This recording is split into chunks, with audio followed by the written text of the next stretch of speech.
What's the wildest thing a mom's gut instinct ever uncovered? My daughter Grace, 12, always bounced home from her after-school theater club, reciting lines like a pro. She's got this spark, lights up any room. But one Tuesday, she slunk. Through the door, head down, hands stuffed in her pockets. No chatter, no script pages flapping, just silence. I asked, "Sweetie, how was practice?" She shrugged. "Fine," but her voice cracked, and she bolted to her room. Something was off, way off. Grace doesn't do quiet. That night, I knocked on her door, found her curled on her bed, staring at the wall. "Talk to me," I said, sitting close. She wouldn't meet my eyes, just whispered, "It's nothing, Mom," but I saw it. Her sleeve tugged down, hiding her wrist. I gently pulled it back. Faint red marks circled her skin, like someone had gripped her too hard. My stomach flipped. "Who did this?" I asked, voice steady, but boiling inside.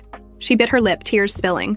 "Mr. Larson, he said not to tell, the drama coach." My blood turned to fire. I asked her to explain, piecing it together through her stutters. Larson had been keeping her late, fixing her scenes, but it wasn't acting tips. He'd grab her arm, pull her close, mutter she'd ruin the play if she complained. Yesterday, he'd cornered her backstage, hissing it was their secret. She'd tried to tell the assistant coach, got brushed off with, "He's just passionate." Passionate? I saw red next morning. I yanked Grace out of bed, grabbed her script, scribbled with his creepy notes, and marched to the school principal's office. Straight shot. "Explain this," I demanded, slamming the script on his desk, showing the marks on her wrist with a photo I'd snapped. He blinked. "Larson's our best director. Never a problem." I didn't flinch. "He's a predator. My kid's not lying." Grace stood behind me, trembling but nodding. "I called the cops right there. Didn't trust the school to handle it. They hauled Larson in that afternoon." Grace spoke to a detective. Voice, small but clear. Turns out he'd been coaching other girls too, all scared silent. Cops searched his office, found a stash of photos, kids from years of plays, some with his handwriting on the back. Sick bastard. My daughter's wasn't the first wrist he'd grabbed, but she'd be the last. He's locked up now, trial set, facing a laundry list of charges. The school sent a weak apology email, promised new oversight. I didn't buy it, posted Grace's story on X. Photos blurred but raw. Parents flooded it. 3 more girls came forward. Districts scrambling. Larson's name's mud. Grace is back in theater with a new coach, belting lines again. She hung a poster in her room. "I'm louder now, Mom." I framed one of her bruised wrist pics in